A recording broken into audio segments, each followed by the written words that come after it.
Son las 7:30 de la tarde, una hora menos en las Islas Canarias. Sean muy bienvenidos todos a la redacción abierta en El Toro Televisión, donde estamos ya preparados, dispuestos para narraros, contaros, ampliaros, analizaros las noticias del día de hoy, con dos compromisos, el del rigor y el de la valentía, y dentro de una casa en la que pues la libertad de los que por aquí pasan y los que aquí opinan pues es una especie de bandera que no queremos perder y que queremos potenciar incluso. Vamos a iniciar hoy nuestro recorrido en Oriente Medio. Vais a ver imágenes bastante escalofriantes de un ataque de Hezbollah a una unidad militar de élite del ejército de Israel muy cerquita de la capital, de Tel Aviv. Ahora vamos a ver las imágenes que son pues bastante fuertes, como casi siempre ocurre. Por cierto que en Hezbollah también parece que acredita estar detrás de un ataque que se produjo hace unos días contra la casa donde reside el primer ministro de Israel, Benjamín Netanyahu. Bueno, pues ahí sigue la cosa, como ven, pues con todo tipo de lanzaderas explosivas y con todo tipo de atrocidades. Y no cambia nada, no cambia nada porque hoy ponemos las de un lado y al día siguiente las del otro, así es que esto es lo que tenemos. Bueno, y vamos a hablar de un querido país del que hablamos muy poco normalmente, y es de Cuba. En Cuba hay apagones, la isla entera, no en la ciudad de tal o cual, no, en la isla entera. Los apagones duran días, y algunos han empezado a recuperar ahora los apagones del fin de semana, sin electricidad. Ello determina varias cosas: que se ha parado el bombeo de agua a las casas, esto es que los cubanos tampoco tienen agua corriente, que la mitad de ellos está sin gas, que no hay, muchos de los transportes no están disponibles, que faltan los alimentos, especialmente el pan, no hay pan, en La Habana, por ejemplo, no hay pan, y la situación de los hospitales, donde trabajar algunos días sin electricidad se vuelve muy complicada. Y además, pues hay una enfermedad que es el dengue, que las lluvias, en fin, hace que los hospitales cubanos estén repletos de pacientes con dengue, que es una enfermedad seria, es un problema serio, una infección seria, que en algunos casos pues conduce a problemas muy serios de salud e incluso quizás a la muerte. Varios días han pasado desde que Cuba sufrió un apagón masivo y gran parte del país aún continúa sin suministro eléctrico. Caceroladas en forma de protesta, calles completamente a oscuras, inseguridad y falta de alimentos, combustible y medicinas es lo que se vive en la isla. Su presidente se ha visto obligado a sacar el ejército a las calles para evitar los actos vandálicos y ha amenazado con cárcel a todos los que protesten por la falta de luz. Se han comportado de manera indecente, han tratado de provocar alteraciones del orden público, han tratado de cometer algún vandalismo. Todo ello se ha agravado con la llegada del huracán Óscar, que ha tocado tierra en el este del país con fuertes lluvias y vientos de hasta 130 kilómetros por hora, dejando un panorama aún más desolador y complicado, con múltiples inundaciones, desbordamiento de ríos e incomunicación de las comunidades. Ya hay 6 fallecidos por este temporal e incluso hay sitios donde las brigadas de salvamento no han podido llegar. A pesar de ello, parece que la tormenta se debilita paulatinamente. Cubanos residentes en Madrid han llevado a cabo una vigilia en el centro de la capital para intentar dar voz a la situación y que el mundo les escuche. Los cubanos llevan meses afrontando apagones constantes, pero lo vivido actualmente es una de las peores crisis de las últimas 3 décadas. Y los cubanos, que están claramente pues opuestos al régimen comunista de su país, dicen que lo que ha pasado es que no hay dinero para inversiones que mejoren la vida de los cubanos, por ejemplo en centrales de producción eléctrica, que ese dinero se lo han ventilado la clase gobernante en Cuba, el dinero se ha desviado a la construcción de hoteles. Ya sabéis que los militares controlan los nuevos hoteles, que se han construido muchos al parecer, y que el dinero pues se ha escamoteado al sistema público de electricidad, con lo cual pues hemos llegado a una situación límite que ahora sufren todos los cubanos que están allí, claro.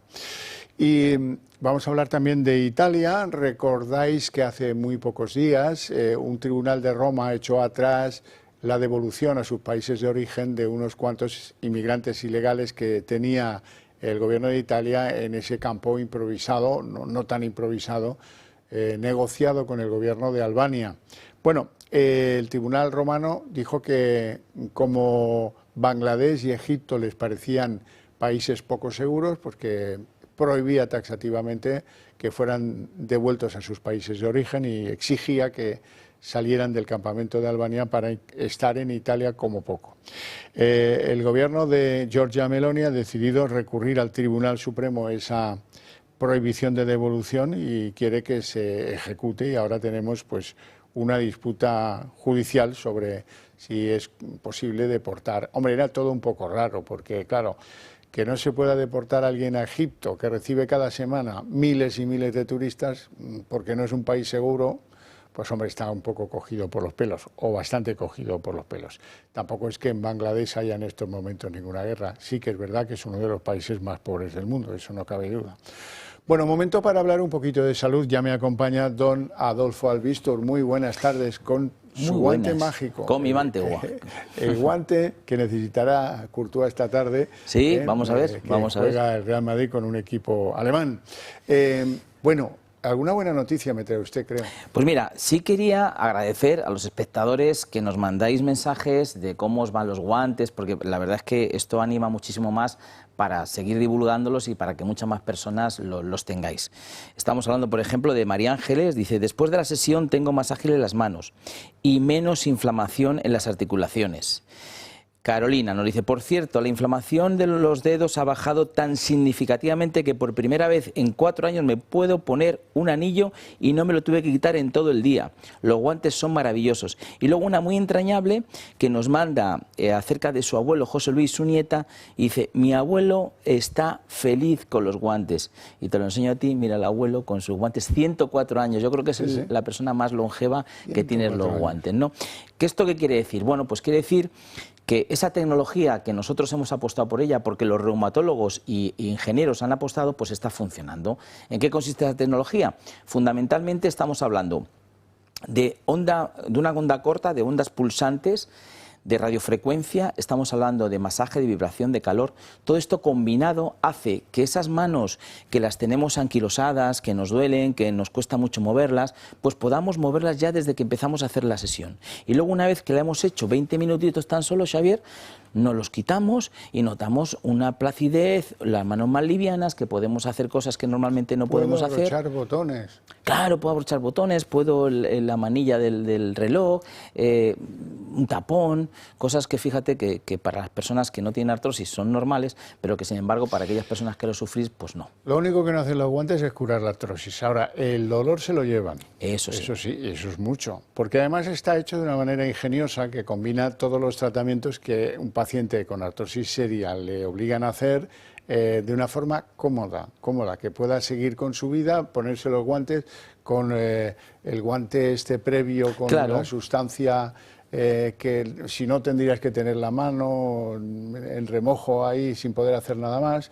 Y esto pues permite que al ir a la cama te pones los guantes y alivio. Y si acaso pues al levantarte otra sesión de 20 minutos, tu vida sigue y tú puedes hacer muchas cosas y no tienes dolor. Sí, recomendamos esas 2 sesiones, pero mucha gente nos dice: oye, ¿puedo darme más? Las que quieran, porque realmente no tienen ninguna contraindicación, todo lo contrario. Pero ese mínimo de 2, porque además, a ver, como tú bien lo has dicho, que no se cura, yo al día siguiente me voy a levantar otra vez con dolor.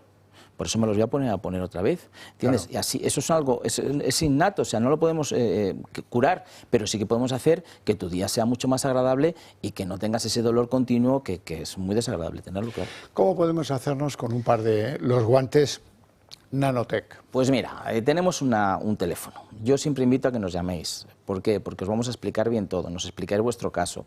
Si estáis aquí en Madrid, os vamos a llevar los guantes a casa para que los probéis también. Si no os fueran bien o estáis fuera, se devuelven y efectivamente no se paga nada. O sea, tener esa seguridad. No queremos que nadie tenga los guantes si no están contentos como estos clientes. Teléfono gratuito. 30% de descuento en las compras de los guantes, que ya de por sí no son caros, pero 30%. Y luego tenemos aquí nuestro tensiómetro que a mí me encanta decirlo, porque habla, porque te dice cómo estás, porque si tienes dudas, la chica que hay aquí dentro te dice, ¿estás bien o estás mal? Al médico que tiene la tensión alta. Y este es gratuito, y es un teléfono pues, también gratis, 900-730-122. Adolfo, muchísimas gracias por estar aquí para contárnoslo, para hacernos partícipes de todo esto. Gracias, Xavier. Bueno, continuamos. Hoy se ha producido una noticia que ya al final nuestra capacidad de sorpresa también va mermando, pero que es un despropósito muy singular. El Gobierno ha decidido cambiar por decreto, es decir, como le gusta, el sistema de elección y la composición misma del Consejo de Radio Televisión Española. Creo que le han metido un gol al PP, pero por la escuadra. Bueno, para hablar de todo ello quiero contactar con don Manuel Mariscal, que es el hombre de Vox en ese Consejo de Radio Televisión Española. Muy buenas tardes, don Manuel, y gracias por atender nuestra llamada. Muy buenas tardes y encantado de estar con vosotros para denunciar una nueva tropelía de este gobierno. Vamos con ello. ¿Os lo veíais venir o no? Sí, bueno, era algo previsible. Sabíamos que el gobierno quería controlar por completo el Consejo de Administración de Radio Televisión Española. En estos momentos, como sabéis, había 10 consejeros, 4 elegidos por el Senado y 6 elegidos por el Congreso. Y el gobierno no tenía el control de ese consejo y además, como se ha visto con los presidentes anteriores que dimitieron de su cargo, tenían serias dudas de que el futuro presidente de Radio Televisión Española pudiese ser fruto de una mayoría de izquierdas. Por eso, el gobierno, a través de un Real Decreto, ha cambiado las reglas del juego y a partir de ahora habrá 15 consejeros, 11 elegidos por el Congreso de los Diputados y 4 elegidos por el Senado. ¿Por qué? Bueno, porque saben que en el Senado no tienen mayoría y, sin embargo, en estos momentos en el Congreso de los Diputados sí que tienen mayoría si sumamos a los diputados de los partidos separatistas. Bueno, yo me acuerdo de cuando el Partido Popular presumía de haber llegado a algunos acuerdos en el Tribunal de Cuentas, en el Consejo de Radio Televisión Española, y vamos de goleada en goleada. Efectivamente, de hecho, el Partido Popular en estos momentos durante los últimos 4 años han tenido 3 consejeros y no han denunciado lo que estaba ocurriendo dentro de Televisión Española. Y es que en Televisión Española tanto la dirección como la plantilla están controlados por la izquierda. La dirección por este gobierno y la plantilla por los sindicatos mayoritarios UGT y comisiones obreras, que como sabes fueron los que filtraron las preguntas de un examen para garantizarse que los nuevos trabajadores fijos de Televisión Española sean de su cuerda. Sí. Por eso filtraron las preguntas del examen. Sí, sí, un truco, una jugarreta bastante típica en el mundo de lo público, de las empresas públicas que se quieren controlar. Ahora, no termino de entender, bueno, a propósito es el control férreo, porque el control ya lo tienen, pero basta ver una entrevista que le hagan en Televisión Española, no a Pedro Sánchez, sino a María Jesús Montero. O sea, es que vamos a ver, son todas absolutamente de masajeo, ¿verdad? Y sin embargo no les basta. Bueno, porque en Televisión Española suceden muchas más cosas que no vemos. Es decir, la manipulación la vemos todos y somos tanto los ciudadanos como los periodistas como los políticos que vemos Televisión Española nos damos cuenta rápidamente de esa manipulación. Pero es que bajo el techo de Radio Televisión Española suceden muchas más cosas.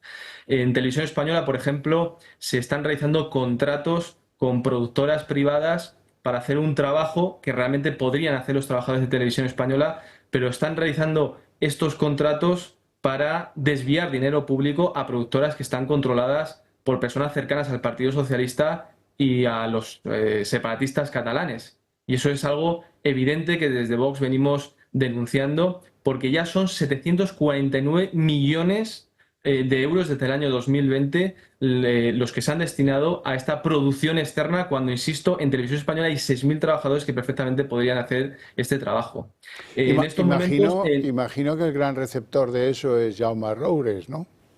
Uno de los beneficiados, efectivamente, es Roures, pero hay muchos más que vendremos denunciando en los próximos días para que todo el mundo sepa el alcance que tiene Televisión Española, que no es únicamente la manipulación, es decir, no solo es un aparato de propaganda del gobierno, sino que también es un cajero automático para los amigos, para las personas cercanas al gobierno y que tienen productoras privadas. Pero no solo eso, en Televisión Española hay 191 cargos directivos. 191. Es decir, es una auténtica barbaridad, que cada uno cobra de media 144.000 euros al año. Y además se han contratado a dedo a presentadores con contratos también millonarios como Silvia Ichaurrondo, que todos sabemos que se le ha contratado no precisamente por su profesionalidad, sino por su vinculación ideológica con los partidos de este gobierno. Pero hay más, también se contratan a tertulianos que forman parte del cupo político que ellos quieren, que es del Partido Socialista, de Sumar y de Podemos. Vemos cómo se pasea habitualmente Pablo Iglesias por Radio Nacional de España, pero también por Televisión Española, pero también otros tertulianos que sabemos que están ahí claramente por su ideología, ¿no? Y hay una carencia de hay una carencia de pluralidad política, porque, como veis, siempre hay tertulianos de izquierdas, incluso alguno del Partido Popular, pero nunca hay tertulianos que defiendan mínimamente alguna postura de Vox, ¿no? Entonces, lo que nos tememos es que con este Real Decreto ya la incautación de Televisión Española va a ser al completo.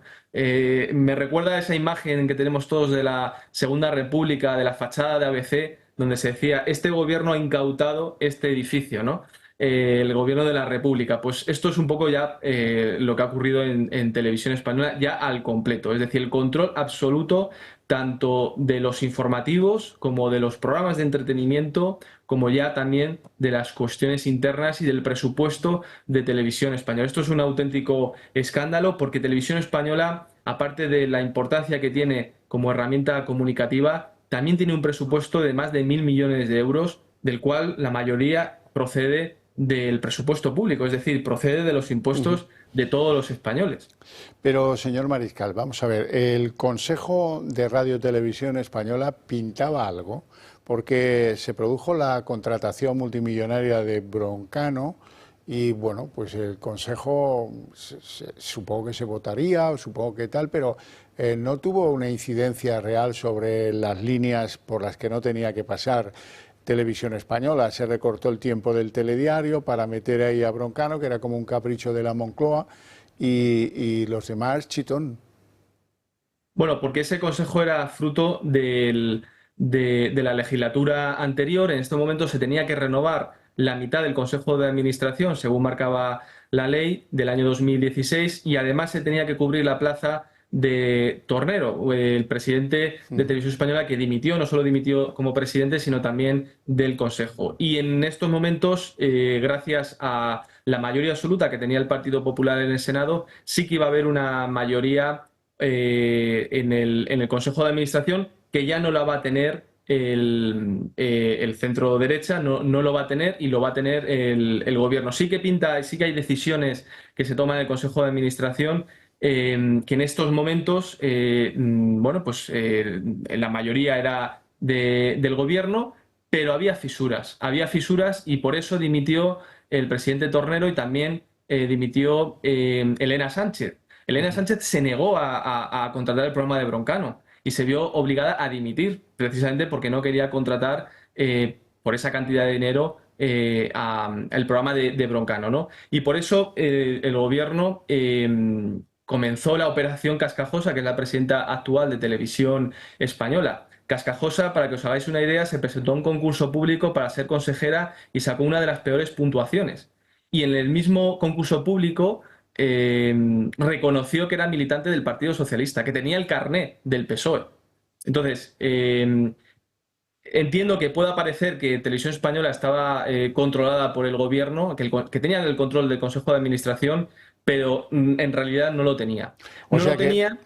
Perdón. No lo tenía. Sí, perdón. Sigue, perdón. No lo tenía al 100%, y por eso las cosas que se han ido viendo en Televisión Española en realidad les ha costado, porque ha habido muchos consejos de administración, muchas reuniones que se han cancelado, que incluso que ha habido falta de personas, de miembros durante las reuniones, Insisto, en los últimos 4 años han pasado en la presidencia de Televisión Española 3 presidentes diferentes. Es decir, había una inestabilidad que el gobierno no quería. Y por eso este Real Decreto, porque a partir de ahora no va a haber inestabilidad, no va a haber oposición en el Consejo de Administración, va a haber un rodillo completo del gobierno y de los socios de este gobierno. Bueno, vamos, como le gusta a Pedro Sánchez, que se quejaba amargamente de que hay tertulianos en los medios públicos que son de la fachosfera.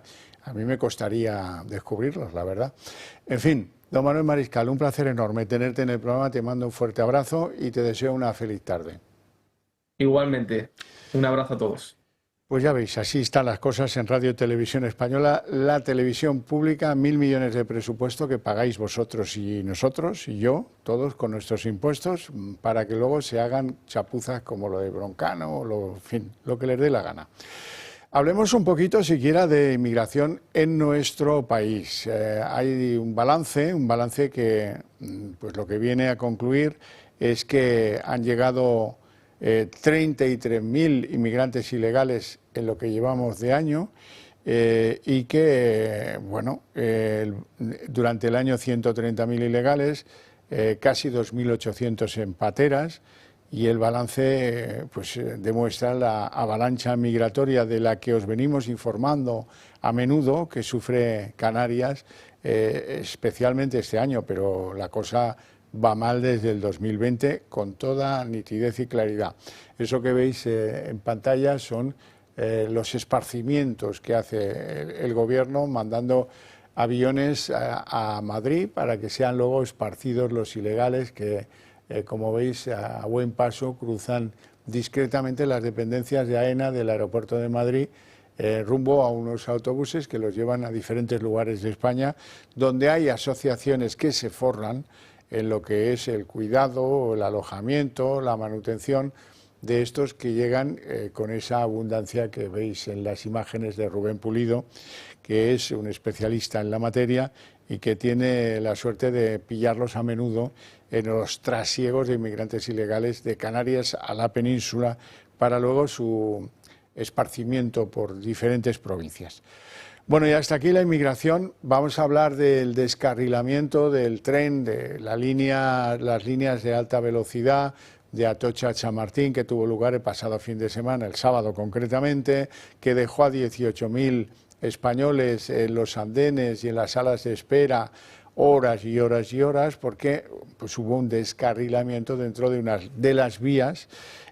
Vamos a escuchar, si os parece bien, unos audios que demuestran el sentir de lo que pasó este fin de semana en las estaciones de tren más importantes de Madrid. Y encima han debido de aislar todos los frenos. Entonces el otro tren, o sea, no ha descarrilado el tren entero, ha descarrilado la unidad de cola, porque se ha puesto a la deriva y ha ido a la deriva todo el túnel. Encima hay una pendiente del 30%. Entonces la unidad esa que iba a la deriva ha ido a la deriva todo el túnel hasta Jardín Botánico, y en Jardín Botánico había un tren con viajeros esperando, parado.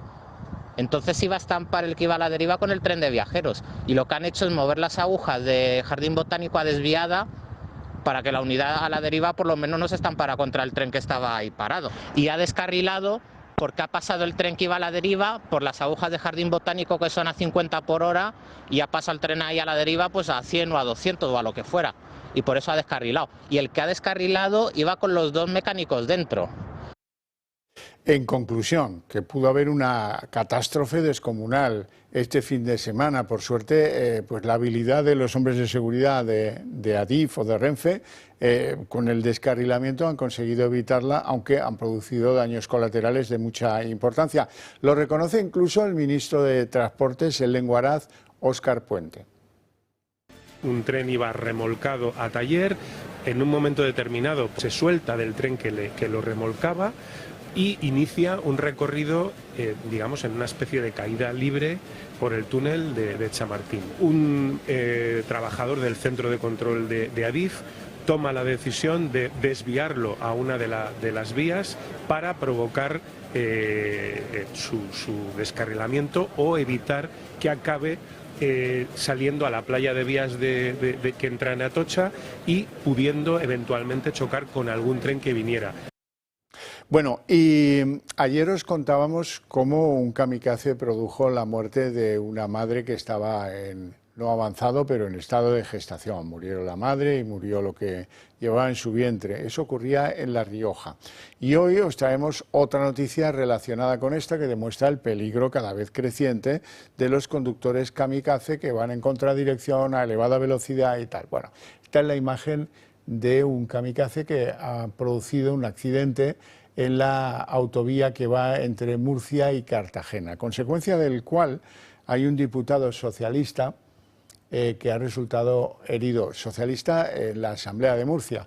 Miguel Ortega se llama y es este hombre que veis ahí, en fin, magullado, porque la situación de estos kamikazes es tremenda y habrá que tomar alguna medida porque cada vez son más frecuentes los accidentes que provocan este tipo de conductores que no sé a qué demonios juegan. Bueno, nos vamos a hacer una pausita de publicidad y a la vuelta abriremos la mesa de análisis político.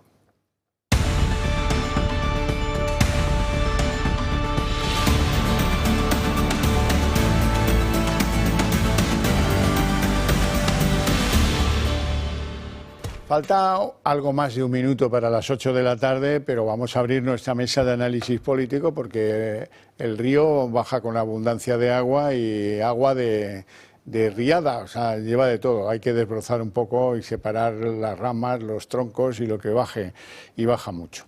Y lo primero es presentarles a nuestros invitados hoy. Don Alberto Pérez, muy buenas tardes. Buenas tardes, Javier. Don Alberto, ya lo saben, es vicepresidente de Acción Liberal y además gerente de la Red Familia. Y por todo ello, pues persona que tiene un trabajo social acreditado, que le agradezco mucho que haga. Y don Héctor Carracedo, que se estrena hoy en el programa. Bienvenido. Muchas gracias, Xavier. Es portavoz del PP en Parla. Eso es. En el municipio madrileño de Parla. Bueno, vamos a empezar suave, porque la verdad es que si no, las pendientes se hacen muy agudas. Sorprendente. Dice la vicepresidenta del Gobierno, atención, Yolanda Díaz, tirabuzones. Escúchela y luego comentamos. Sinceramente, creo que no.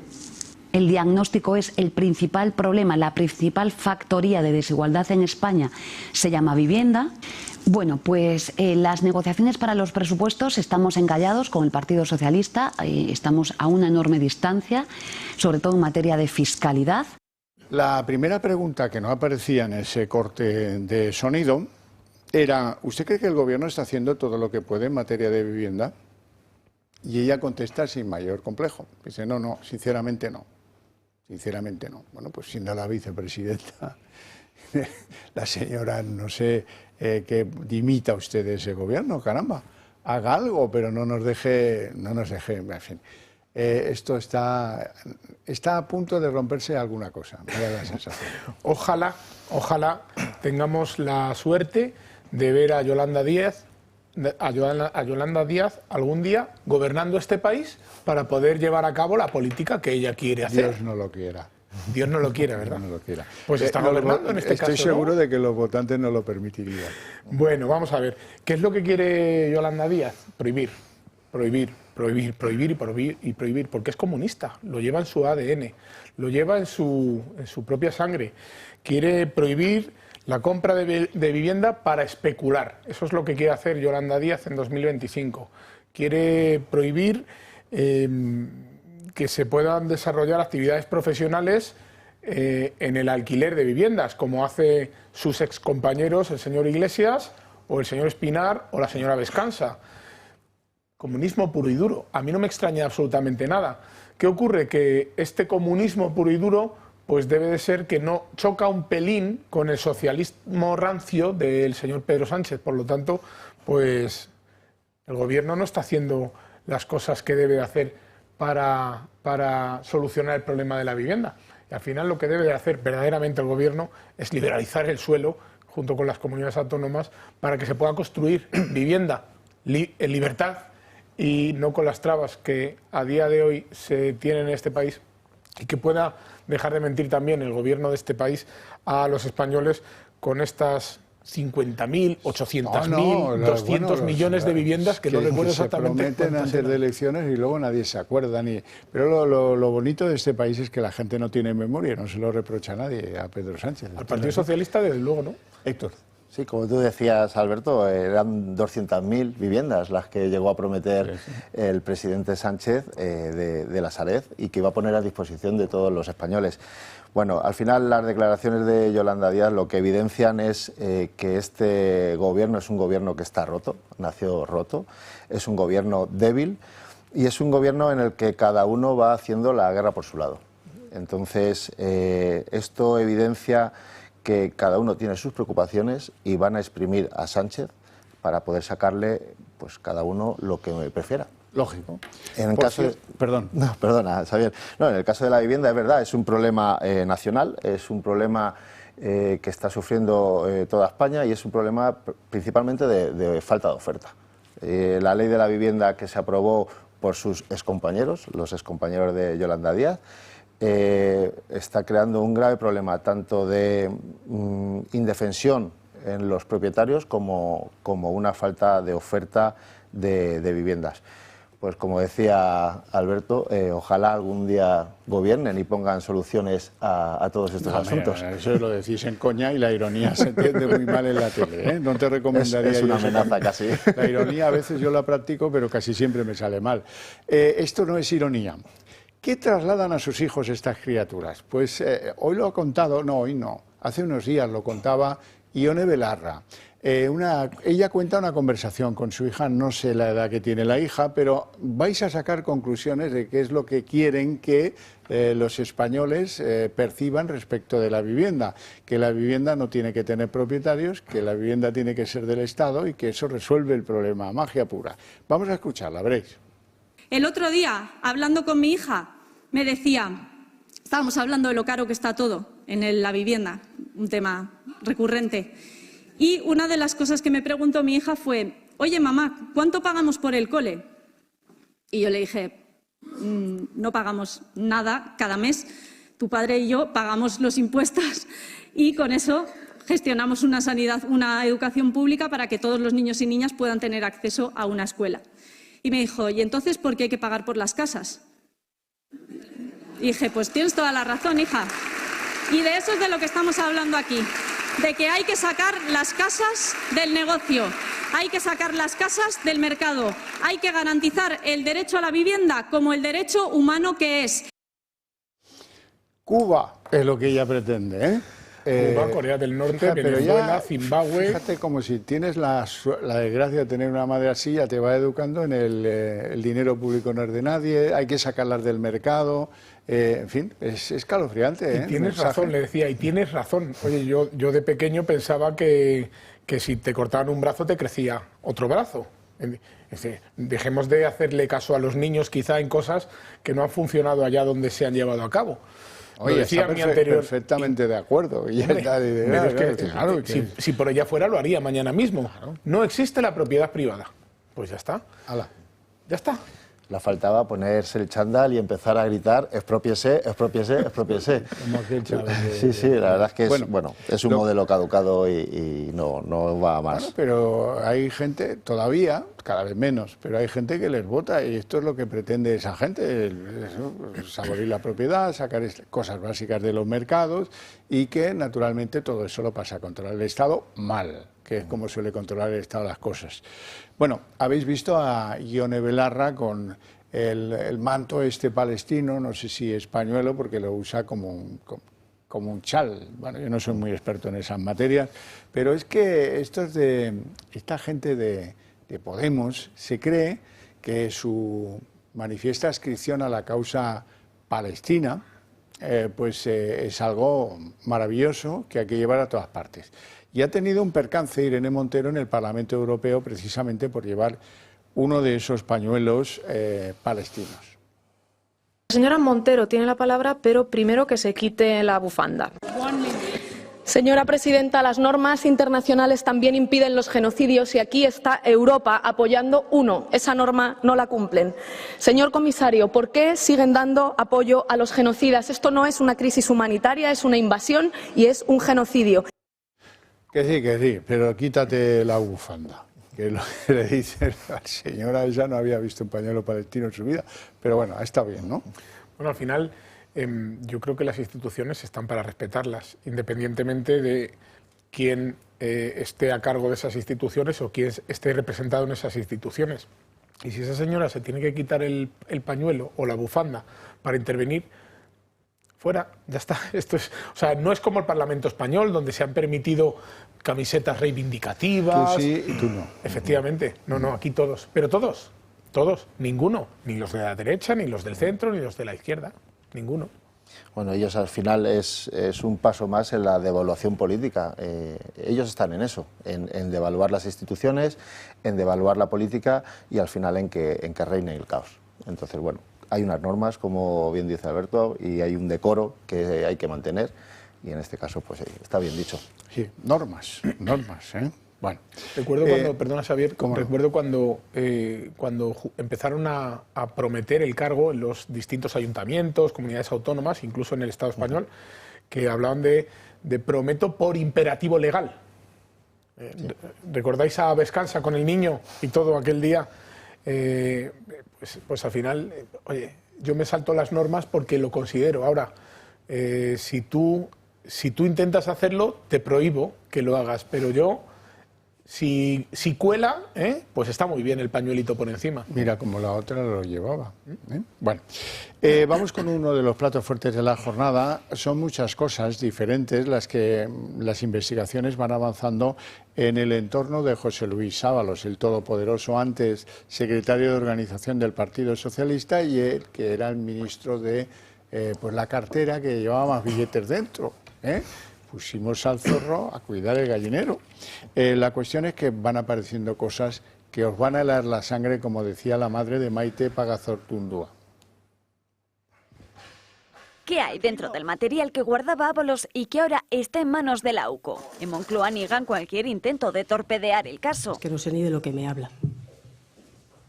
Aquí, desde luego, hay una investigación que todos ustedes conocen. Lo único que le puedo decir en nombre del Gobierno es que siempre vamos a colaborar con las fuerzas y cuerpos de seguridad del Estado y con la justicia cuando así se nos reclame.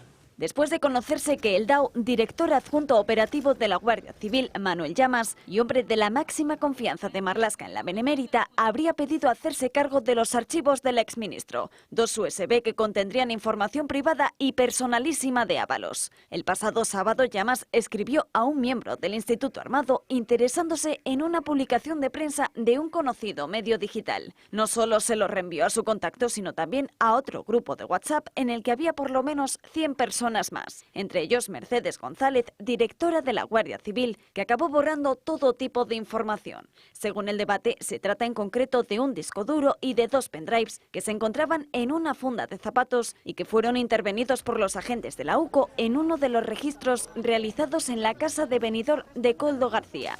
El cabecilla de la trama ya advirtió entonces a los agentes con un "lo que hay dentro es gordo". Y hace unos días, el exministro incluso habría solicitado a la Audiencia Nacional que le fuese devuelto todo el material. El contenido de los dispositivos, que aún no ha sido descifrado, podría tener información sensible no solo del ministro, sino también del propio Sánchez, y que podría reforzar los indicios de su implicación en el rescate de Air Europa y también en la visita de Delsi. Otra de las informaciones que también podrían salir a la luz tendrían que ver con un segundo chalet en Marbella, ubicado muy cerca del prostíbulo del Milady Palace, del que disfrutó el exministro Ábalos durante al menos 3 semanas durante la pandemia. Se estima que la estancia rondaría los 10.000 euros por semana y que él ni siquiera lo habría llegado a pagar.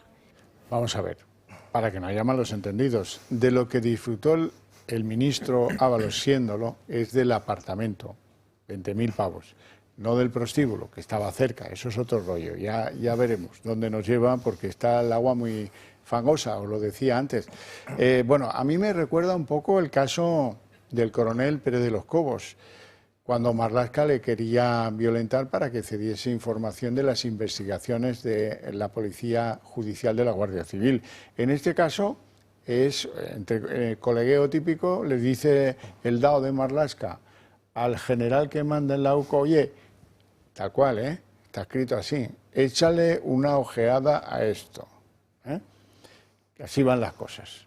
Bueno, lo que pasa es que todo esta compuerta, que ahora nos tiene pues inquietos, que vamos conociendo algún detalle, un día, otro día, tal cual, no sé qué, toda esa compuerta se va a abrir en el momento en el que alguien decida, bueno, quien tiene que decidirlo, que José Luis Ábalos es imputado en la causa del caso Koldo o en otra, o la que sea, y esa compuerta se abrirá y a partir de ahí veremos qué es lo que de verdad tienen y qué es lo que inculpa a José Luis Ábalos. ¿Y qué manta hay para tirar? En el caso de que así sea. A mí me llama la atención estos pendrive o este disco duro y estos pendrives se encontraron el 21 de febrero cuando la UCO pues fue a reconocer la vivienda que tiene en Benidorm el señor Koldo. Y entonces, cuando los cogieron, y esto dice textualmente también, dice que Koldo dijo, le preguntaron, ¿y esto? Dice, esto no es mío, esto es de Ábalos. Y esto está encriptado, no lo vais a poder descifrar. Es decir, ¿tú te opones de esta manera a la justicia? Es decir, tú estás en un procedimiento ya, estás pringado a tope y además eres conocedor, este señor ha dormido en la cárcel, eres conocedor del grado de pringá que tienes en las manos a este respecto y les dice, lo que hay dentro de estos pendrives, lo primero es de Ábalos, no es mío. Y lo que hay es muy gordo, pero no lo vais a poder descifrar porque está encriptado.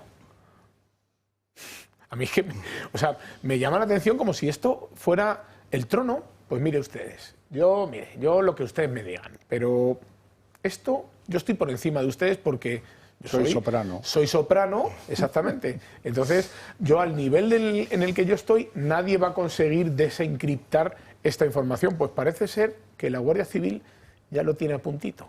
Está, como decía Xavier antes, está a puntito de abrirse esas puertas de la información, vaya. Esa primera intervención de Koldo diciendo, esto no es mío, es que es casi delatador.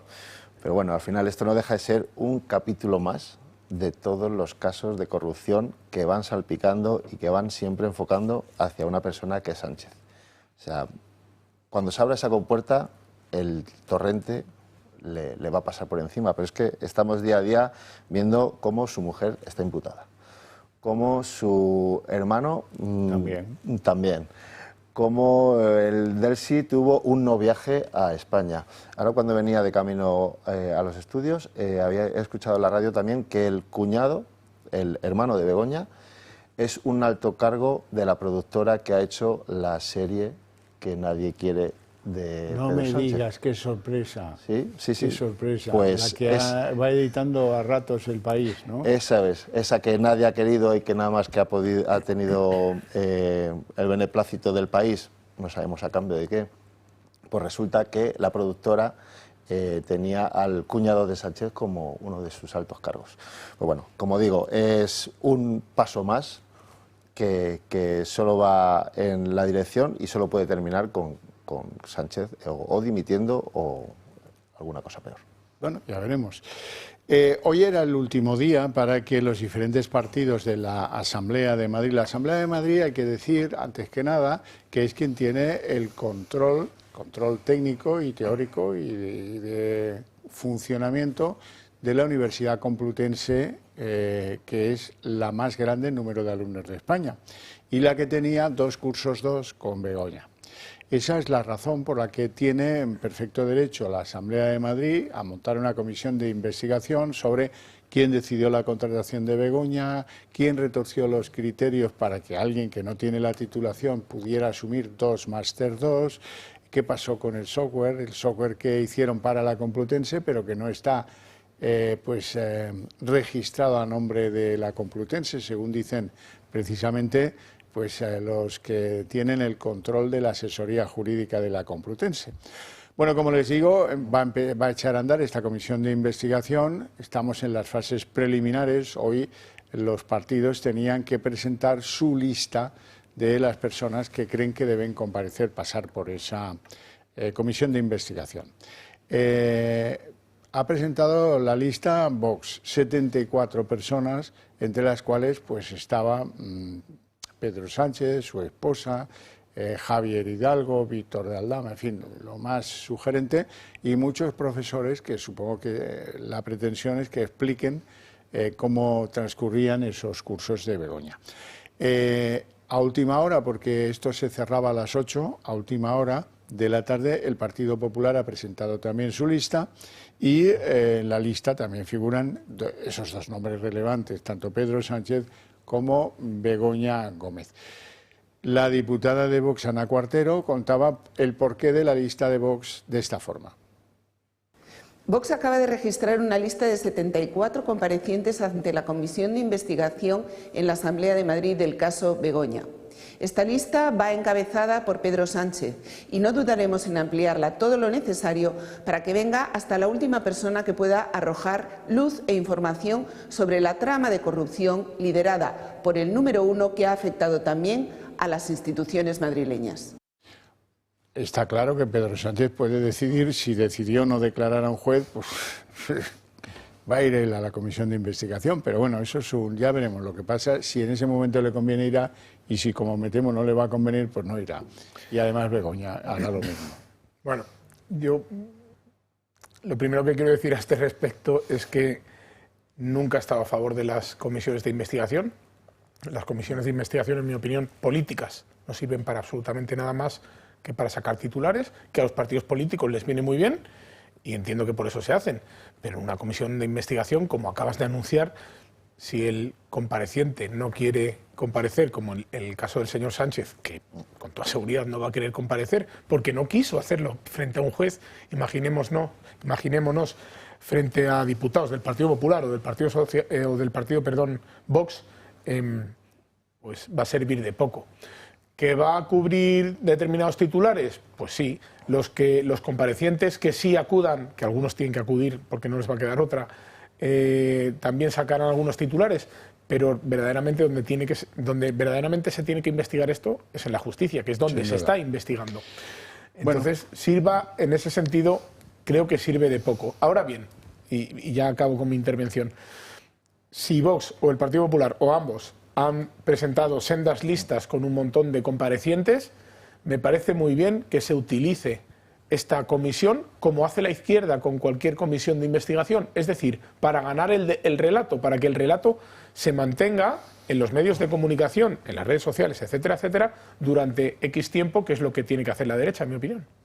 Bueno, yo tengo mucho interés en ver la declaración que hacen los que dirigían la Complutense, porque esos son funcionarios, se juegan el pellejo y me imagino que decidirán contar verdad y no tendrán ningún problema en hacerlo también ante la Asamblea de Madrid, que es quien les fiscaliza a última hora. Y yo creo que en este aspecto, bueno, a ver si la Asamblea tiene suerte y consiguen que se persone Pedro Sánchez en algún debate importante, porque no solo no responde a los periodistas en las ruedas de prensa, los periodistas que no son de su círculo, evidentemente, sino que cada vez que hay un debate en el Congreso desaparece, se pone un viajecito, coge su Falcon y rehuye siempre todos los debates y todos los temas importantes. Bueno, me temo que, como decía Alberto, no va a haber, en este caso, suerte. No creo que Pedro Sánchez se vaya por la Asamblea a dar explicaciones de lo que hacía su mujer en la Complutense, pero bueno, sí que tengo esperanzas en que podamos esclarecer algunos de los asuntos de todo este tema de los cursos, de los máster y todo lo que rodea a Begoña en este asunto. Decía usted que lo que hay que mirar es el panorama judicial. Pues el juez Juan Carlos Peinado, ya sin problemas de querellas por presunta prevaricación, ya va pues a la velocidad crucero del juzgado antes de que se presentaran y se resolvieran las querellas, quiero decir. Y ha citado al responsable jurídico de la Complutense, seguramente pues para que le reafirme algo que creo que este mismo hombre ya declaró, que ha habido tantas cosas que alguno ya pues o lo recuerdas vagamente, ¿verdad? Pero este hombre ya dijo que no, el software no está a nombre de la Complutense. Y eso ya esos escritos están en manos del juez y el juez debe querer que se lo vengan a contar despacito para poder hacerle preguntas y para poder entender quién se ha apropiado, porque claro, eso podría ser el desencadenante de un delito de apropiación indebida y eso tiene un problema, que ya no es lo del tráfico de influencias, la corrupción en los negocios, que dependen de que el que se beneficie de ella te lo cuente a juzgado o no te lo cuente, que nunca interesa contar esas cosas, sino que esto es blanco y en botella. ¿Ah?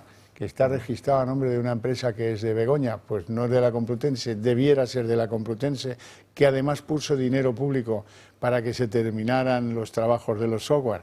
Eso es penalti y expulsión por utilizar un símil futbolístico. Eso lo iremos viendo, ¿eh? Cuando llegue este hombre responsable jurídico y declare, estaréis perfectamente informados. Vamos a abrir el complicado capítulo de Isabel Díaz Ayuso. ¿Por qué? Bueno, pues porque está muy claro que el Partido Socialista la ha mordido en el tobillo y no la quiere soltar y va estirando el chicle y tal. No sé cuántos días llevamos ya con esto, porque no quiere ir a ver a Pedro Sánchez. Bueno, antes que eso, vamos a escuchar a Feijóo, que dice que Sánchez lo que busca es la impunidad, cosa que sabemos todos, y que Sánchez sabe que tarde o temprano va a empezar a salir la luz, y Feijóo respalda a Ayuso en su decisión de no ir a ver a Sánchez a la Moncloa, aunque ha hecho declaraciones, Feijóo, un tanto confusas, porque él cree que es un error. Está en la posición esta de yo creo que es un error, lo de Borja Semper. Creo que es un error, pero la apoyo incondicionalmente. Y cada día de un gobierno repleto de racionales sospechas de corrupción es un día de descrédito internacional para España. Un gobierno no puede dedicarse a socavar los controles democráticos. Hemos vivido demasiados episodios estos años en los que quedó claro que al gobierno le estorbaba, primero el Poder Judicial, después los medios de comunicación y, por supuesto, la oposición. Y ahora sabemos que no buscaba otra cosa que la impunidad. ¿Por qué? Porque sabía que tarde o temprano todo iba a empezar a salir a la luz. Todo está explicado y toda la gente lo entendió muy bien. ¿Cómo no voy a respaldar a Ayuso? Bueno, ¿cómo no voy a respaldar a Ayuso? Es una manera de respaldarla poquito, porque bueno, hoy le han dicho cosas si no agradables a Ayuso y eso pues es una pregunta retórica que te permite escabullir el asunto y no entrar por derecho y de frente, que es lo que se esperaba, o al menos yo esperaba, de Feijóo respecto del respaldo a Ayuso. ¿Por qué lo digo? Pues porque no sé si Feijóo lo sabía o no, pero esta señora tan lenguaraz, Pilar Alegría, hoy acusaba de una cosa bien curiosa a Isabel Díaz Ayuso. Dice que como no va a ir a la Moncloa el viernes, eso es absentismo laboral. El absentismo no hace falta que os diga que es cuando un trabajador no acude a su puesto de trabajo porque no le da la gana hacerlo. Bueno, pues eso es lo que pretende Pilar Alegría. Ser presidenta de una comunidad autónoma comporta muchas responsabilidades. La primera es atender a todos los madrileños, a los que te han votado y a los que no. Y cuando la señora Ayuso decide no asistir a esta reunión, yo me atrevería a decir que es un claro ejemplo de absentismo laboral, que es faltar a tu trabajo, no cumplir con tus responsabilidades única y exclusivamente por caprichos personales o, si me permiten, por intereses personales o tacticismos internos de su propio partido político. Ni idea de lo que es el absentismo laboral. ¿Es que trabaja en Moncloa Isabel Díaz Ayuso? Pues entonces, ¿qué demonios estás diciendo? Yo lo que, en fin, le hubiera recomendado, caso de que me escuchara Feijóo, hubiera sido aprovechar que le tienen rodeados los tíos de la cachiporra, los periodistas que le quieren coger declaraciones y decirle, esto del absentismo que le reprocháis a Ayuso, ¿no? Entonces los 5 días con Pedro, aquellos de la reflexión, eso sí que fue absentismo, ¿no? O como él estaba en el PP desde que era niño, pues tendrá memoria como tengo yo y recordará que Sánchez, líder de la oposición, plantó al presidente Mariano Rajoy en 2015, le citó y dijo que no iba. Eso también será absentismo, pero bueno, nos hemos quedado, como siempre, un poco a medias con Feijóo. Al final, ellos van ganando su relato para que de lo que se hable en esta semana, particularmente en esta semana, de Ayuso. Sea de la cuestión de Ayuso. Y es que aquí no hay polémicas, yo no veo ninguna polémica. El presidente del Gobierno citó a la presidenta de la Comunidad de Madrid el pasado viernes para verse esta misma semana. Y claro, esto tiene dos vertientes. Por un lado, que Isabel Díaz Ayuso acuda, si acude, pues ya no vamos a hablar de otras cosas, no vamos a hablar de Begoña, no vamos a hablar del hermano de Sánchez, no vamos a hablar de Koldo y de toda la morralla que le concierne al presidente del Gobierno en este momento alrededor, y se va a hablar de Ayuso. ¿Qué ocurre? Que Ayuso no va, también se habla de Ayuso, porque no va y es una falta de decoro institucional o absentismo laboral, como dice esta indocumentada que no sabe lo que es el absentismo laboral, como acaba de decir Xavier. Entonces, al final, bueno, a Sánchez, en mi opinión, le ha salido bien la jugada. Le ha salido bien la jugada, porque esta semana uno de las noticias de las que más se está hablando, que es una cortina de humo de las suyas, son expertos, de manual. Muy clara, efectivamente, de manual, se está hablando de Ayuso. Para bien o para mal. Lo que ocurre es que cuando Sánchez ataca a Ayuso, es un boomerang.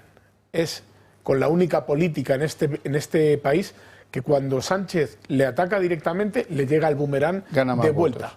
Y entonces, estas cosas a Ayuso le vienen bien electoralmente, particularmente en la Comunidad de Madrid, que es donde se presenta. Porque hace muy bien, y además la gente la entiende, conecta, hay un ligamen ahí, hace muy bien el papel de víctima y lo cuenta, y como lo cuenta y a veces pues hace como que va a entrar en fase llanto, pues la gente, ay, estas cosas, en la política es un sentimiento, tal como estamos hoy, bueno, telediario y sentimiento, no hay nada más.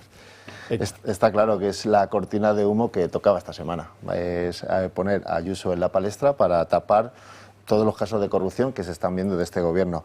Y que bueno, que salga la portavoz del gobierno a tachar de absentismo laboral, como bien tú decías, cuando su presidente estuvo 5 días de retiro espiritual, además, anunciado y con premeditación, y con el único fin, aparte de engañar a todos los españoles, de preparar la defensa de su mujer, que ya sabía que estaba imputada.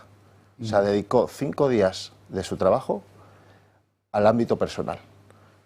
Pues bueno, a buscar, no sé si os gusta el cine reciente, a buscar a un doctor Lobo que se deshiciera de algunos cadáveres que tenían por ahí en algún armario.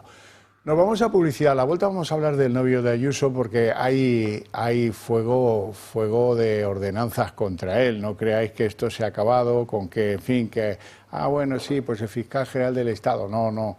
Ahí está la Gestapillo buscando datos que luego vais a conocer.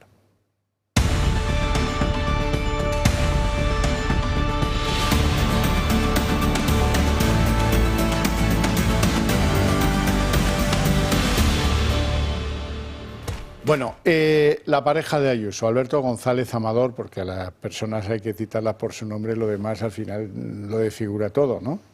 Este señor le ha pedido al Supremo, oiga, ¿y qué tal si ustedes, que pueden, y les pido que lo hagan, acceden al email personal del fiscal general del Estado? Porque a lo mejor ahí averiguamos si él pidió o no pidió que se difundieran las informaciones particulares, las relaciones del señor Alberto González con la agencia tributaria. Y por cierto que también reclama ante el Supremo, oiga, ¿qué tal si imputan al responsable de prensa de la Fiscalía? Porque este tuvo un papel central en todo esto. Ya veremos si lo consigue o no. Pero yo antes decía que había fuego cruzado sobre Alberto González Amador, que a pesar de lo que pasó con el fiscal no cesa. Es más, no es que no cese, es que hoy se han divulgado más informaciones que afectan, digamos, que a la privacidad de este señor y que no deberían ser públicas. Por ejemplo, vamos a saber que pasó los gastos de la compra de un saxofón o que compró un Rolex de, creo que son 8.000 euros. Vamos a verlo todo junto. Alberto González Amador, la pareja de Isabel Díaz Ayuso, intentó deducirse ciertos gastos personales en la declaración de impuestos de su empresa en 2020 y 2021. Artículos que a priori parecen poco convencionales para una empresa y para ser considerados deducibles en Hacienda. Ahora les mostramos de qué se trata. Según muestra la cadena SER en las propias facturas presentadas, esta primera en concreto cuenta con productos de higiene como enjuagues bucales varios, desodorantes, champú e incluso pelotas de pádel que son adquiridas a nombre de su empresa. Hay más. Esta compra ya empieza a llamar un poco más la atención. Un saxofón, casi 800 euros de instrumento facturado a nombre de Maxwell Cremona, su sociedad. Si bien se podría argumentar que este tipo de instrumentos pueden ser utilizados en actividades profesionales, pero relacionadas con la música, en este caso específico parece ser más un gasto personal. Esta factura de reparación de un Porsche Panamera Turbo cuanto menos es llamativa, júzguenlo ustedes mismos. O por ejemplo, el Rolex, un símbolo de estatus y lujo que también se encuentra en el centro de la controversia. Intentó deducirse la compra de este reloj de alta gama en una joyería en Ibiza. Las reacciones son diversas, algunos defienden que ciertas deducciones estén permitidas y otros critican estas acciones como poco éticas o inapropiadas. Aún así, y una vez dicho esto, Alberto González Amador debería tener derecho a que no se divulguen sus datos privados ni tampoco los de su relación con la agencia tributaria, ¿no creen? Repercusiones que no solo paga el novio de Ayuso, sino también ella misma, afectando a su imagen pública y a su futuro político. Pero, ¿para mal o para bien? Claro, ¿cómo tener acceso a lo que este hombre se intentó desgravar o no? Con las facturitas de que si llevó el Porsche o no a reparar a costa de la empresa o un reloj de no sé cuántos comprado no sé dónde. Pues volvemos a estar en la misma, ¿no? Parece. Lo primero es que esa información no debe salir de donde tiene que estar, que es en la agencia tributaria.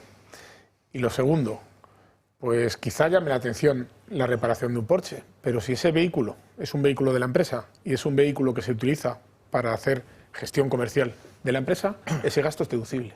Y lo dice alguien que se dedica a esto, entre otras cosas, como es a gestionar sociedades limitadas de mis clientes. Por lo tanto, quizás sí puede ser deducible. El Rolex, pues lo desconozco. En cualquier caso, si a mí me llega un cliente, particularmente a mi despacho, con una factura de un saxofón y es arquitecto, pues yo le digo, oye, esta factura no te la puedes deducir. Pero ese señor, si es arquitecto, no, desconozco la profesión de Alberto González, la desconozco, pero si ese señor es arquitecto no tiene por qué saber de cuestiones fiscales, para eso estoy yo, que me contrata. Entiendo que él tendrá su gestoría. En cualquier caso, yo no soy quien para juzgar algo que es una filtración y que en cualquier caso, si se ha intentado deducir erróneamente, pues que lo subsane y ya está. Pero esto no es un delito penal. Esto no estamos hablando de que ha aumentado su patrimonio en 7 millones de euros como el hermano de Sánchez. No. Queremos hacer comparaciones para decir, ¿y tú más? O sea, yo tengo esto, sí, pero tú más, porque es el novio y además estas declaraciones de impuestos las hizo previas a la relación que tiene con la presidenta de la Comunidad de Madrid. Que vuelvo a insistir, en ningún caso este señor ni siquiera está imputado, ni lo ha estado, por ninguna cuestión penal, como están los amigos de Sánchez. Está claro que el único pecado mediático de esta persona es estar cerca del círculo de la presidenta Isabel Díaz Ayuso. Y se nos olvida lo importante es que se ha imputado por primera vez en la historia a un fiscal general precisamente por revelar datos como estos. Entonces, hay que poner el foco en lo que hay que ponerlo. Y hay que poner el foco en las imputaciones y en, al final, el deterioro de todas estas instituciones que está copando Sánchez, pues un poco para tapar la corrupción que le viene. Entonces, yo insisto, pongamos el foco donde hay que ponerlo, que al final es en el fiscal general y en cómo está saliendo toda esa información de, repito, una persona individual, una persona que no es un personaje público.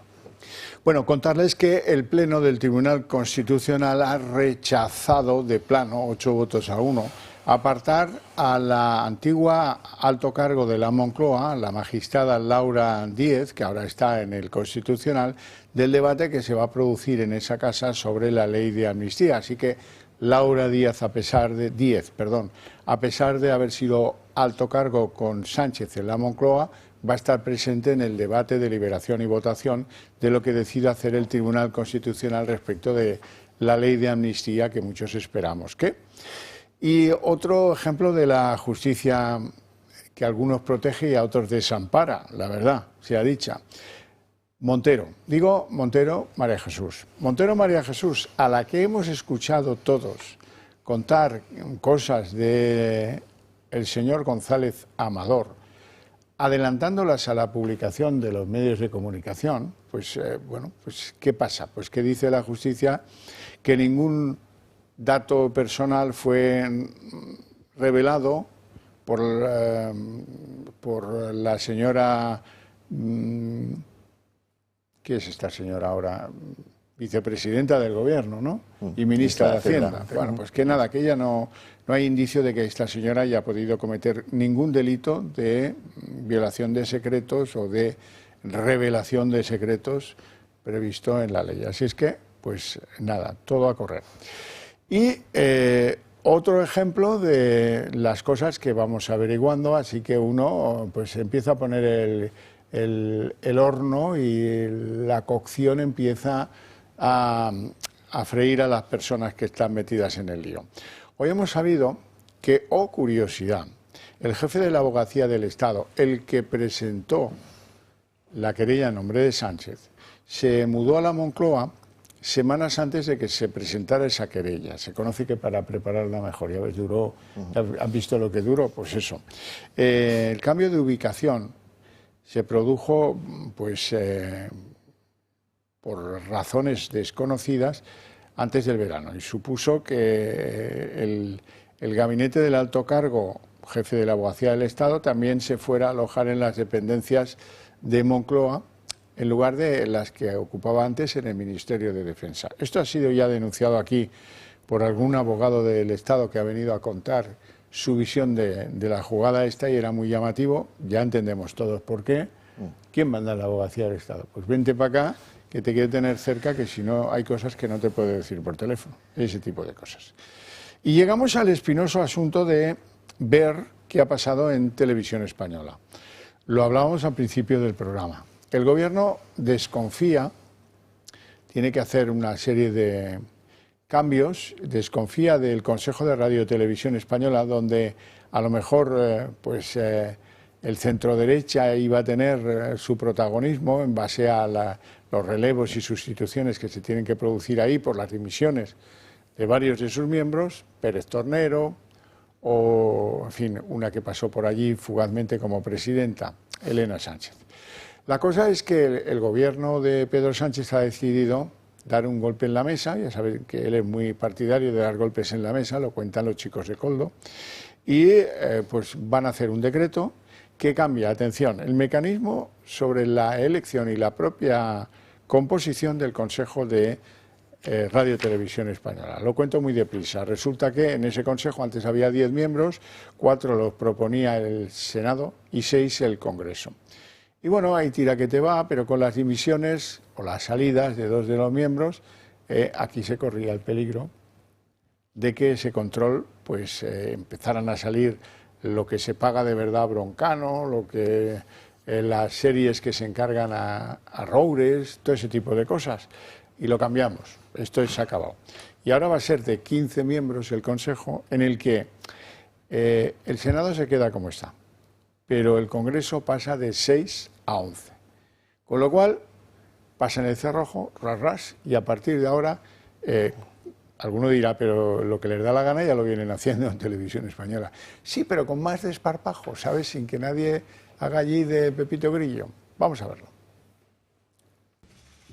Por decreto, el Gobierno cambia el modelo de elección del Consejo de Radiotelevisión Española. Que va a ser el Consejo de Administración más plural de la historia. El cambio que exigen el Partido Socialista y Sumar pasa a ampliar el Consejo de 10 a 15 miembros. 11 de ellos serán elegidos por el Congreso, 4 por el Senado. Y si no se nombra a los consejeros por mayoría de 2/3 en las Cortes, esto es 233 votos en el Congreso, en segunda votación bastará con una mayoría absoluta de 176. Así Así que sin consensos entre el Partido Popular y el PSOE, a Sánchez le bastarán los números para renovar el organismo público con el sí de sus socios de legislatura. Lejos quedan sus críticas sobre el control de la televisión pública. Pues mire, mi compromiso, Sergio, es el que haya unos servicios públicos de información y, por tanto, una radio y televisión española que no esté al albur ni al dictado de ningún gobierno y de ningún partido. Vamos a defender un modelo de radio y televisión española plural, independiente, pública, transparente y de calidad. Y visto el reparto actual, los de Feijóo, con mayoría tan solo en la Cámara Alta, podrían aspirar a 4 únicos cambios y siempre quedarían en minoría. Este Real Decreto persigue un triple objetivo para garantizar, como he dicho, su pluralismo, su profesionalidad y su estabilidad. La ambición del Gobierno es pactarlo con todas las formaciones políticas menos con una. Radio Televisión Española cuenta en la actualidad con una presidencia interina y 6 de los 10 miembros del actual Consejo tienen su mandato caducado. En las previsiones del Ejecutivo están que la renovación del organismo se haga en el plazo de un mes. Así que una vez quede publicada la reforma de los nombramientos en el BOE, el tiempo corre para las 2 cámaras, que tendrán cada una hasta 15 días para aprobar sus nuevas candidaturas. O sea que es una medida cautelar, precautiva por parte de Sánchez, no sea que tengan que dar explicaciones de lo que hacen en Televisión Española.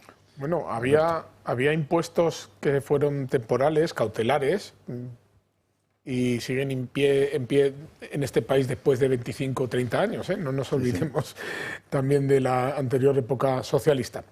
Bueno, en primer lugar, yo lo que tengo que aprovechar para decir en esta circunstancia que no estoy de acuerdo con que exista ninguna televisión pública financiada, ni pública ni privada, financiada con los impuestos de los españoles.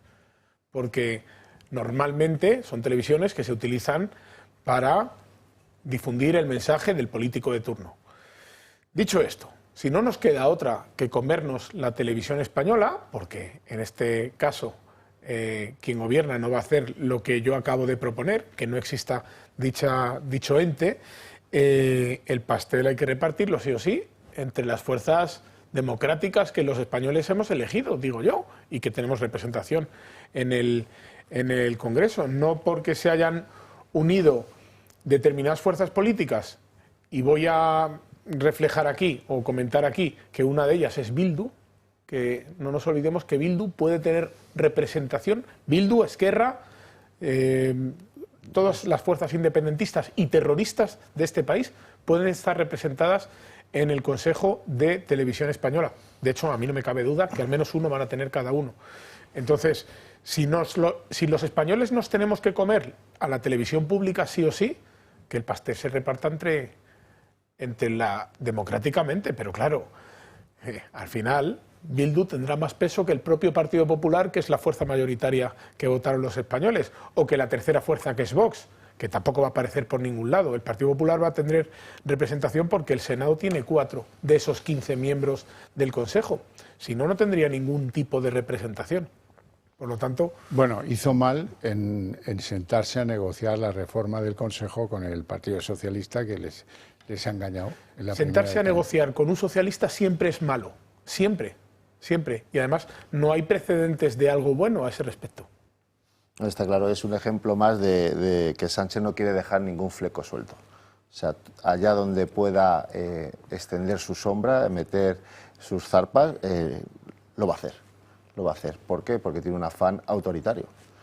Y lo que quiere es perpetuarse en el poder, y lo va a hacer pues con lo que necesite. Y si en este caso tiene que utilizar la televisión pública, la va a utilizar. Aún más, quieres decir. Aún más. Sí, porque claro, es que ya las entrevistas es una variedad de entrevista distinta. La entrevista y masajeo, porque la de presidente también, por supuesto, pero hombre, eso pues entra dentro de, yo qué sé, ha pasado casi siempre, ¿verdad? Pero es que ahí van los ministros, cada día hay un ministro, por la mañana, por la noche, y las entrevistas hay que ver cómo son, que les dicen cosas que no se repreguntan nunca, hombre. Es que lo de los medios es fundamental, y ese es un debate que hay que abrir, porque si no, de lo contrario, pues el que sigue esto muy de lejos, pues a lo mejor hasta tiende a creer que lo de Begoña es un fango, ¿no? Es un fango Es un ente más al servicio del régimen. Bueno, Carracedo, me tienes que contar la situación de Parla, porque ¿cómo van las finanzas de los parleños? Bueno, pues las finanzas de los parleños van cada vez peor. Hace poco hemos tenido el informe de la AIREF, que nos ha situado dentro de las 3 peores ciudades a nivel nacional. Ahora mismo Parla tiene una deuda de más de 700 millones de euros. Y según ese propio informe de la AIREF, necesitaríamos 417 años para salir de esta ruina económica que ha provocado el Partido Socialista en Parla. Y yo siempre digo que les faltó poner la coletilla de 417 años si se va el PSOE, porque si no se va el PSOE nunca llegaremos a un nivel económico decente. Allí a trazo grueso lo que hay es el tranvía, imagino. Sí, pero bueno, el tranvía al final es una pequeña parte de los 700 millones. El tranvía son aproximadamente unos 300 millones de lo que es la deuda. Los otros 450 millones, ¿dónde están? Porque lo que es reflejado en la ciudad no está. En el día a día de los vecinos de Parla no está. No sabemos dónde ha ido esos millones, pero lo que sí sabemos es quién tiene la culpa de este desfalco. ¿Y cómo defiende eso la alcaldía? Bueno, la alcaldía siempre tiene el mismo discurso que tiene Pedro Sánchez, que es echarle la culpa a Ayuso. En esto coinciden. Entonces, todos los males de Parla son por culpa de la Comunidad de Madrid y todos los problemas que están surgiendo en nuestra ciudad es culpa de la presidenta.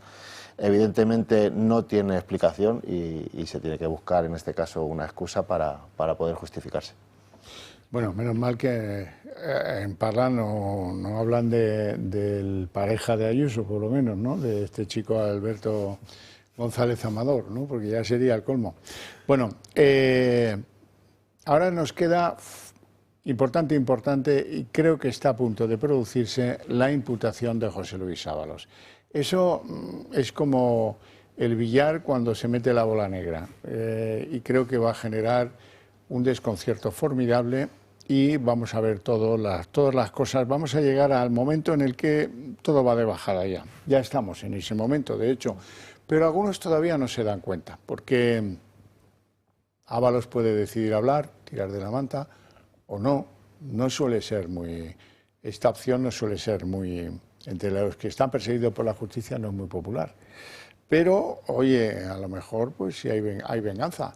Y además, pues cómo se va a saber el contenido de todas esas informaciones y mecanismos de archivo, de vídeos y de conversaciones y de cosas, pues hombre, lo fácil es que alguna de esas cosas salpique al número 1. Salpique al número 1 porque, claro, si ahí sale que me ha dicho el presidente que vaya a recoger a Delcy al aeropuerto y que no la deje bajo ningún concepto entrar por la aduana, pues si está ahí, entonces Houston tenemos un problema, ¿verdad? Pues ya sabemos lo que llevaban las maletas, que esta es una vieja aspiración que cuántas veces lo hemos dicho aquí, ¿verdad? Pues ahora ya lo sabes, 104 lingotes de oro. Ah, chaval, ¿ves?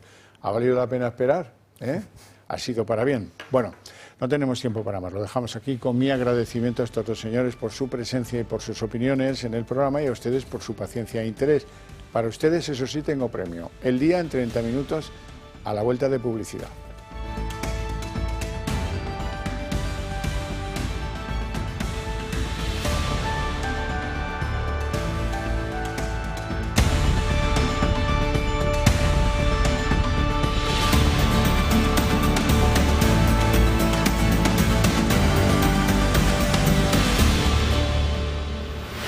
El día en 30 minutos. Está muy clara. La estrategia de los socialistas es estirar el chicle de Ayuso lo máximo que dé de sí.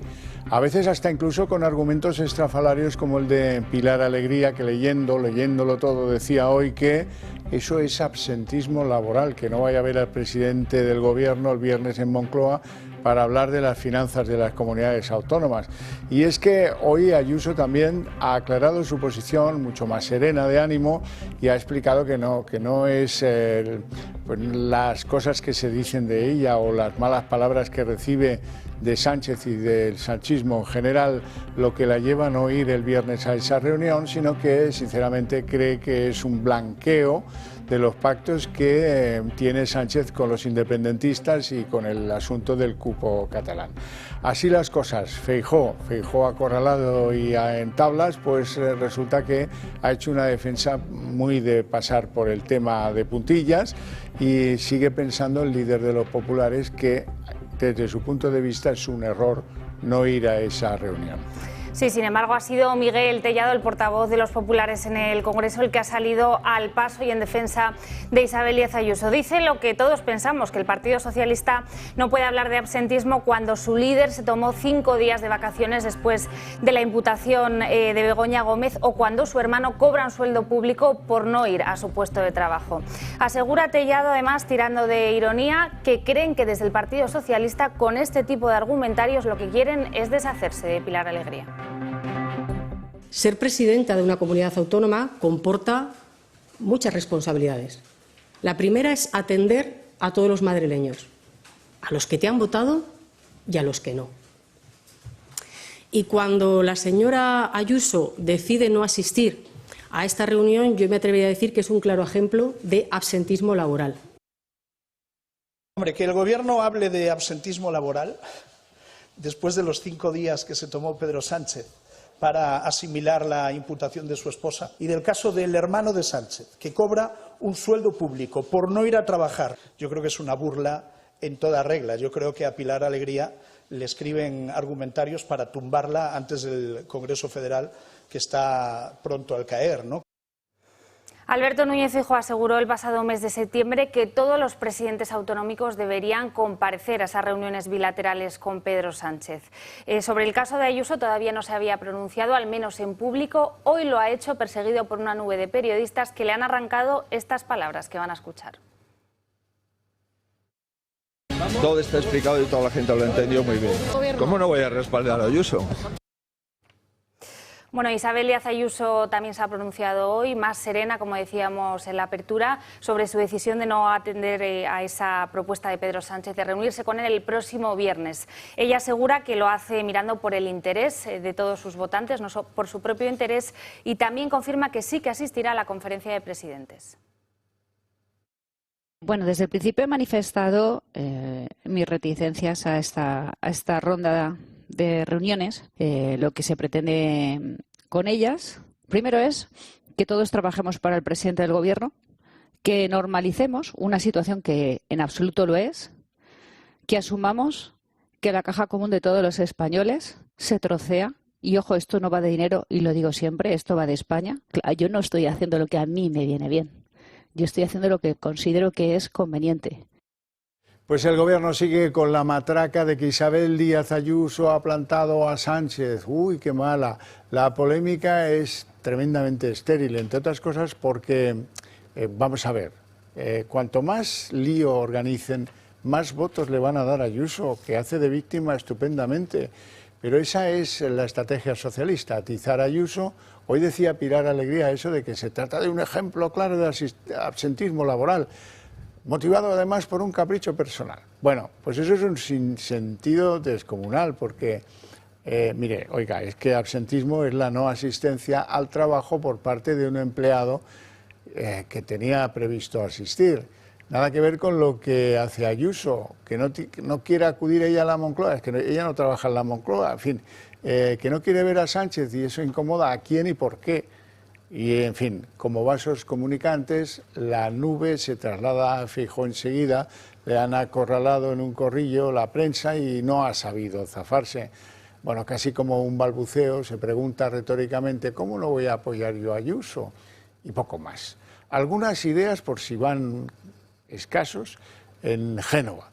Feijóo debería haber dicho en ese momento, oiga, lo que ha dicho Tellado, los 5 días con Pedro descansando cuando fue imputada su mujer, aquello fue o no fue absentismo laboral. A ver, aclárense.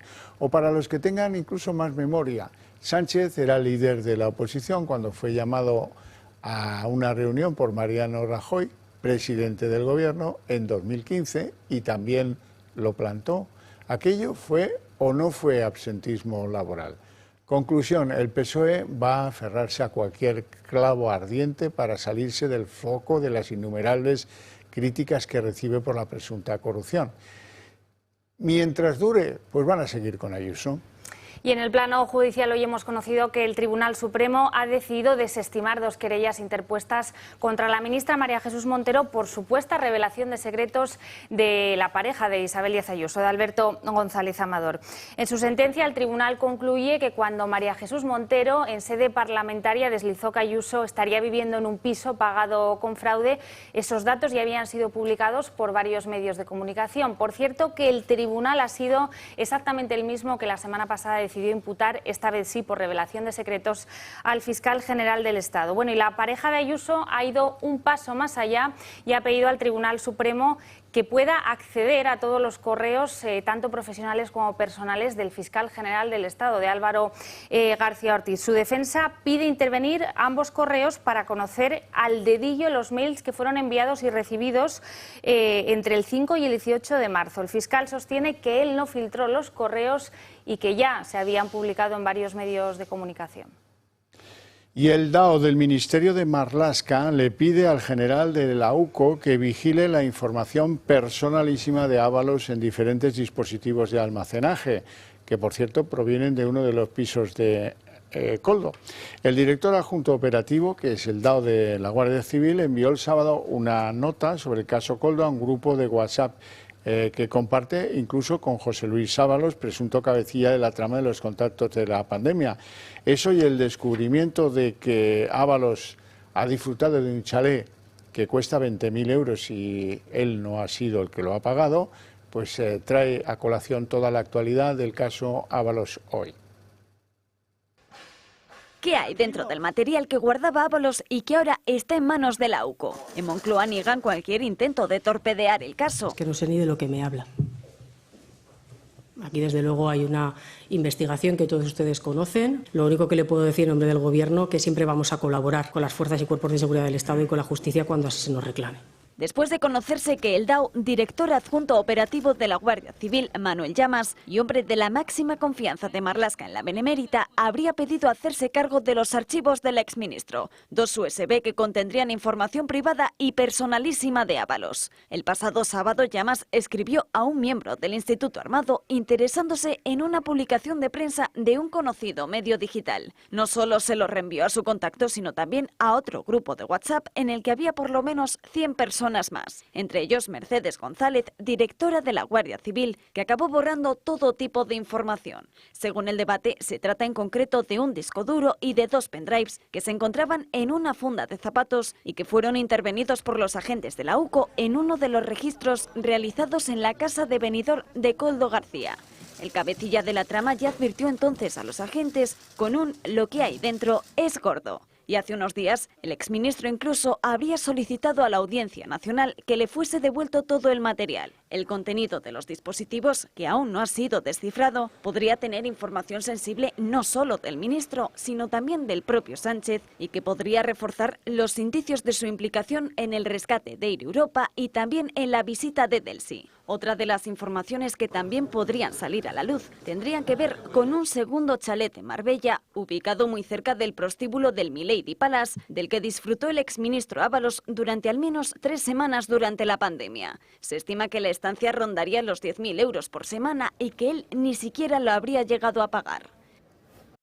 Y un día más tenemos novedades sobre el caso de Begoña Gómez. Según informa hoy El Confidencial, el jefe de la Abogacía del Estado se mudó a las dependencias de la Moncloa pocas semanas antes de que Sánchez decidiese querellarse, utilizando la abogacía precisamente contra el juez Peinado. El traslado se produjo antes de verano y el abogado general decidió mudarse de sus dependencias del Ministerio de Justicia en Madrid a una oficina muy próxima a la del jefe del Ejecutivo allí en la Moncloa. Dentro del ámbito judicial, esto ha provocado todo tipo de reacciones. Muchos se limitan a hablar de practicidad, mientras que otros denuncian la imagen de parcialidad que transmite este movimiento.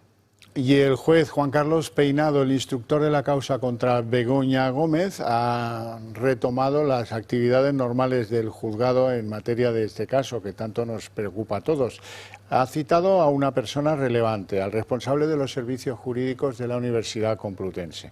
Este hombre, por escrito, en una comunicación que ya obra en la causa, pues manifestó su extrañeza sobre que el software de los cursos de Begoña Gómez no estuviera registrado como titularidad de la Universidad Complutense.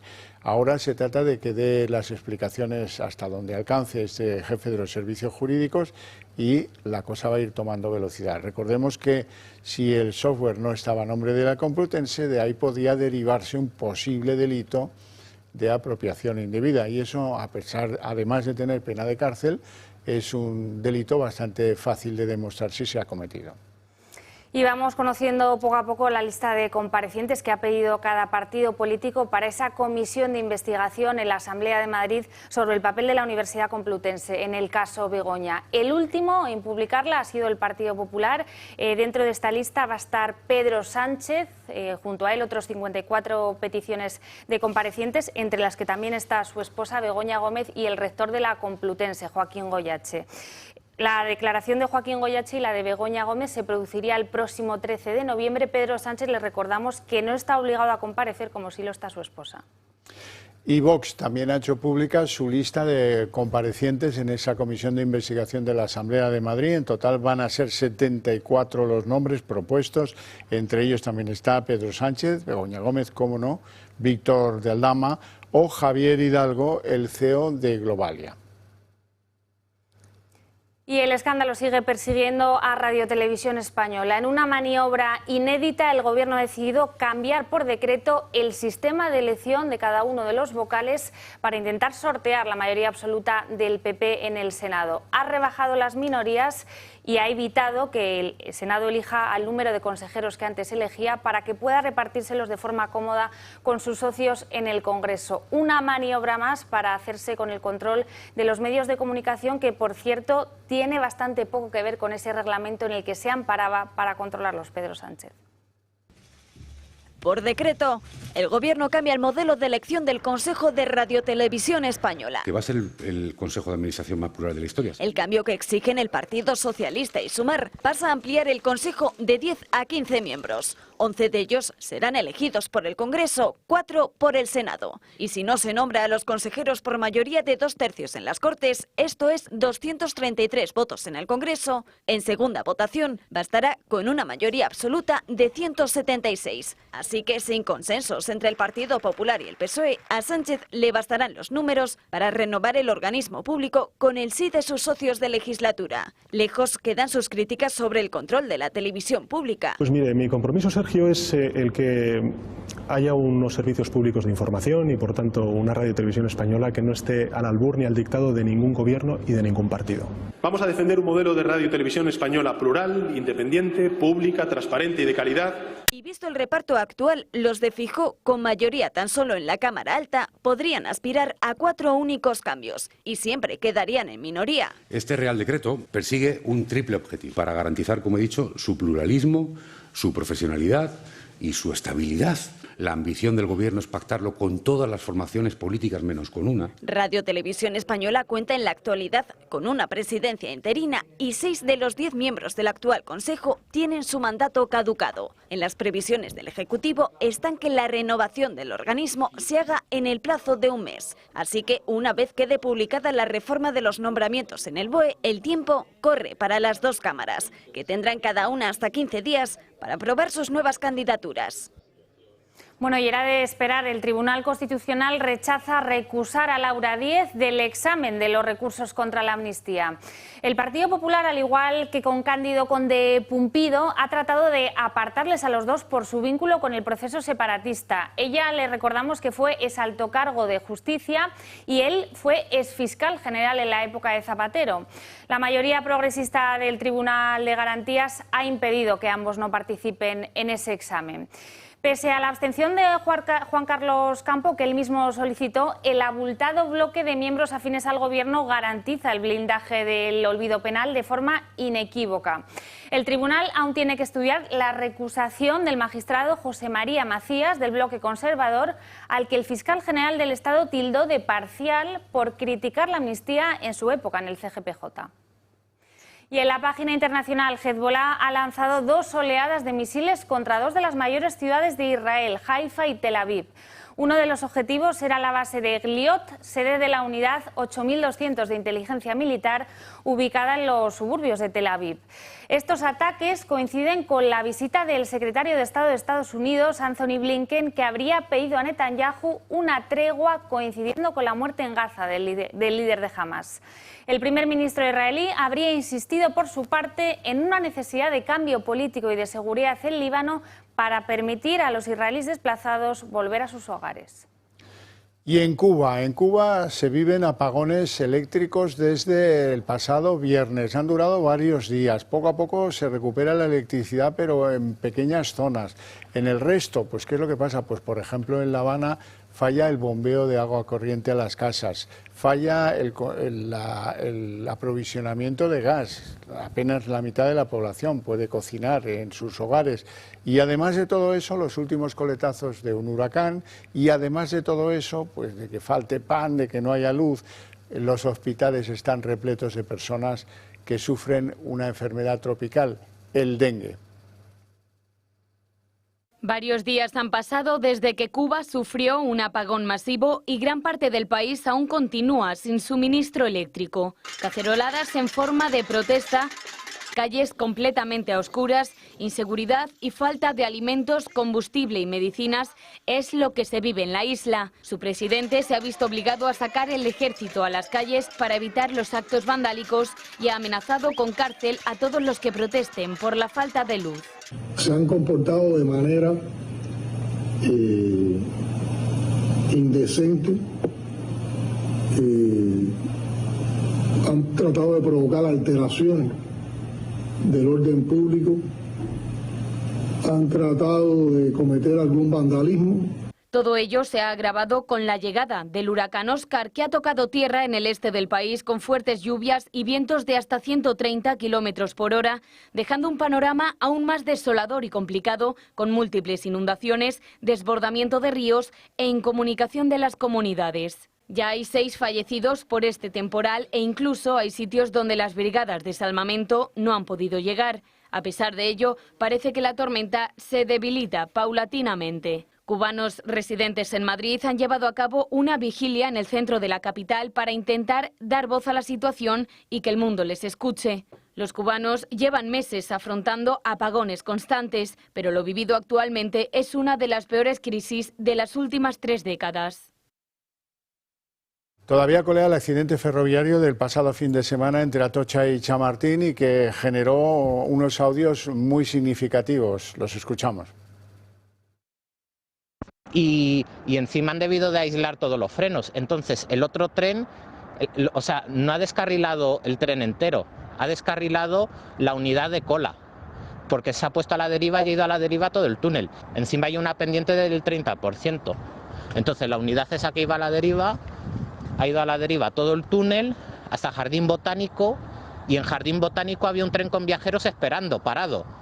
Entonces iba a estampar el que iba a la deriva con el tren de viajeros, y lo que han hecho es mover las agujas de Jardín Botánico a desviada para que la unidad a la deriva por lo menos no se estampara contra el tren que estaba ahí parado. Y ha descarrilado porque ha pasado el tren que iba a la deriva por las agujas de Jardín Botánico, que son a 50 por hora, y ha pasado el tren ahí a la deriva pues a 100 o a 200 o a lo que fuera, y por eso ha descarrilado. Y el que ha descarrilado iba con los 2 mecánicos dentro. Bueno, y en el Parlamento Europeo tienen normas, ¿no? Tienen normas y todos tienen que cumplirla, da igual del partido político que sea. Así se lo ha recordado hoy la vicepresidenta del Parlamento, a Irene Montero, que decidió llevar a la tribuna uno de esos pañuelos tradicionales de Palestina. Irene Montero se vio obligada a quitárselo y acusó, mejor dicho, a la Unión Europea de ser cómplice de un genocidio. La siguiente intervención es la señora Montero, pero antes de que le dé la palabra tiene que quitarse la bufanda, por favor. Señora presidenta, las normas internacionales también impiden los genocidios y aquí está Europa apoyando uno. Esa norma no la cumplen. En 30 minutos les deseamos una feliz noche a todos, especialmente a los que quieran continuar con el Toro Televisión. Y les dejamos como cada noche con Sandra Meco. Que descansen hasta mañana.